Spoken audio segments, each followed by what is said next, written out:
A max scientist walks into a room. Classroom.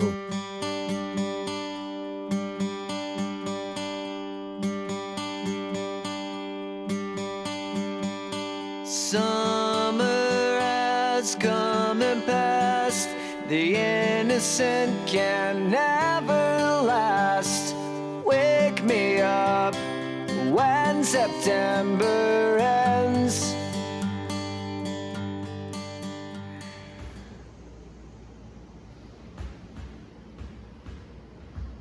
Welcome to the intro. It's going to be a lot of things we talk about. First one is going to be based on what kind of activities do scientists do, okay? There's a whole lot of stuff out there about what science is, what science isn't. Well, I got to tell you, this stuff has a lot to do with science, just like this stuff does, okay? The stuff you do in labs, the ability to really experiment, to discover how things really work. Well, that is what a scientist does. And as we go through this year, we'll be spending more and more time doing the things that scientists do. And what I mean by that is also doing things that humans do, that we do. Again, I think we're all born as scientists. And our curiosity goes. You want to know what's there. Why is that? How is that working? But then we get older, we get told to sit down and shut up and take notes. When in reality, maybe we should be digging a little deeper into what's being told to us, what's being said. What can be really supported with evidence? What can really change the world, make it a better place, create technology that actually functions, create medicine that can actually treat and save, to create an understanding of how the world works and why it does work. So this year, we're going to be learning a whole lot of that stuff, and a lot of the stuff you're finally getting to real deal science. You're finally getting to things in biology that aren't just simple answers, that we just don't know all the answers. Science is about taking notes. No. Science is about experimentation. Science is about challenging. Science is about being skeptical. And you live at a great time to be a scientist, because you stand on the shoulders of giants. Many people have come before you to discover some of the things that you're going to be learning about this year. So, all that. But hey, before that, what I want to do, I want to talk a little bit about me. Okay, everybody? I am Mr. Leverage. Once again, Mr. Leverage, good to see you, good to see you. I've been teaching 15 years. This is now my second year teaching AP biology. I'm also a microbiology teacher here. I also do some other things in my life that I love. And I'm going to share them with you now, just so you know where I'm coming from. I will want you to share things with me too, okay? So please feel empowered to communicate. I want to hear from you. And actually, you know, the worst part about all this remote stuff is that I'm not getting to see you guys and really see what happens this year and put in the time to get to know you. I hope we have that opportunity. I really do. I'm counting on it. I think we're going to have a great second half of the year if things go right. All right, so a bit about me, of course. I'm a pretty big Marvel fan, pretty big Cosmos fan. That's me and Kat, right, over in Sunset. It's a real nice time, having a good time, doing those things. When I was younger, I read comic books, but now, as an old man, I still read comic books. I call them graphic novels, though. Ladies and gentlemen, I have a dog. This is Jackson. Okay, Jackson's my good friend. I also have a girlfriend, Karen, who I've been with for a very long time, 12 years in counting. I am also a bass player, and I play in a couple bands still. And I know, Mr. Leverage, you seem so young. You seem like you're just 23 playing music. But I have to tell you, I did start when I was younger than you. And I am now an old man still playing music, and I love it. It makes me happy. It takes all those dark clouds and turns them into awesome waves of rock. All right, here's me. Here's where I went to. I first started teaching at Cold Spring Harbor Labs at the as a summer camp science counselor. It was in sophomore year of high school, and at first it was kind of crazy. But then after 4 or 5 years teaching there, I fell in love with it. That's where I fell in love with being a science teacher. All right, so Cold Spring Harbor Lab, you might know that laboratory. Maybe that's where some people that discovered the double helix work. Maybe I might have met one of them. That was kind of an intense one to meet.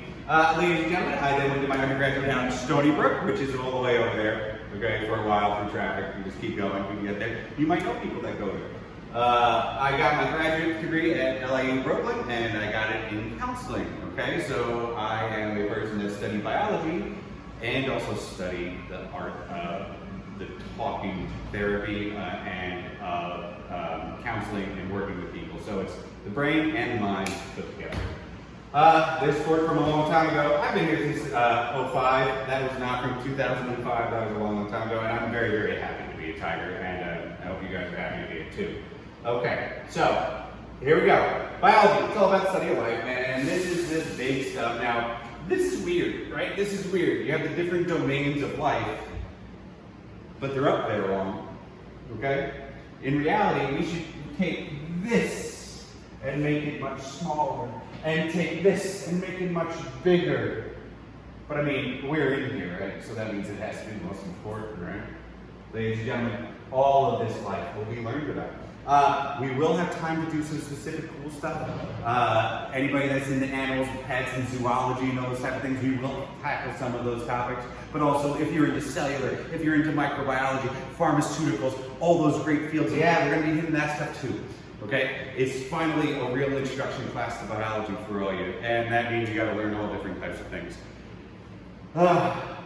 It's a wonderful world to know about.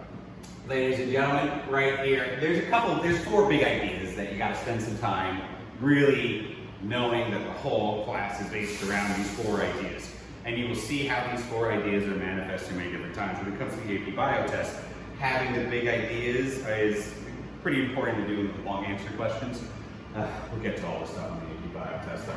All right, so evolution drives diversity and unity in life. Evolution is the major idea that binds all of life sciences and many other sciences together. And it is still being worked on, it's still being figured out, it's still being seen unravel through the natural phenomenon of life on a consistent basis, on an extraordinary basis, on a remarkable basis. So, this is your first idea, and you're going to see it as it all goes. You've got lots of ideas about this before from living environment, but now when we get to it here, we get to do some real deal evolution stuff, evolution talk, all these fantastic things to learn about. Trilobites, so don't even worry about that yet. Okay, next big idea. It has to do with how energy from molecular building blocks go all the way through systems like an ecosystem, and how that ends up being important for organisms to survive and carry on, but also how to stay alive and to get energy and what they do with it, okay? It's more complicated than just simply having kids to survive. Fantastically more complicated. But if you want to sum it all up into one main idea, it's that. Don't worry, it's only like 2.5 months worth of details and work that we're going to get there. Okay, next one up. Living systems store, retrieve, and transfer and respond to information essential to life. This makes sense. Everything you do is about responding to information. Being it from your technology, being it from your parents, from that special someone, or at least hoping to one day see that special someone again, to how your cells work, right? To how you are able to fight disease, or how your immune system is to respond to a pathogen that's infecting you. It all has to do with information, how it's stored, how it's saved, how it's used, and how it's in your body. So this does mean some stuff with genetics. It does mean some stuff with cell division and all that kind of stuff. A little bit of nerves, a little bit of brain go into this too. It's a really huge idea. We'll get more into it. Last one. Biological systems interact, and these systems and their interactions possess complex properties. The understanding that this is a giant, complicated organism, that this is a living sphere, and all the different parts interact in ways that have different outcomes is a crucial understanding. Just like we are finding out that a human being is not simply a human being. You are made up of billions of microorganisms living with you to keep you healthy, making sure that your immune system is up and ready to fight, making sure you have all the vitamins that you need, making sure that foreign pathogens are not able to just wander into your digestive system. It is remarkable what the invisible little guys all over your skin do to actually protect your skin. It's like you have your own invisible shield. Sorry, channeling some Zelda. It's like you have your own healthy army of microorganisms all around you. You are not one organism. You are many different organisms. And it's these type of interactions that we see not just on us and in us, but out in the world, from the fungus that is the mother of Mother Nature, the mycorrhiza that feed one tree to the other and exchange nutrients and communication between plants. All of these things go to show you that there is more out there to learn and that there's more out there to understand. Okay, ladies and gentlemen, that's the intro.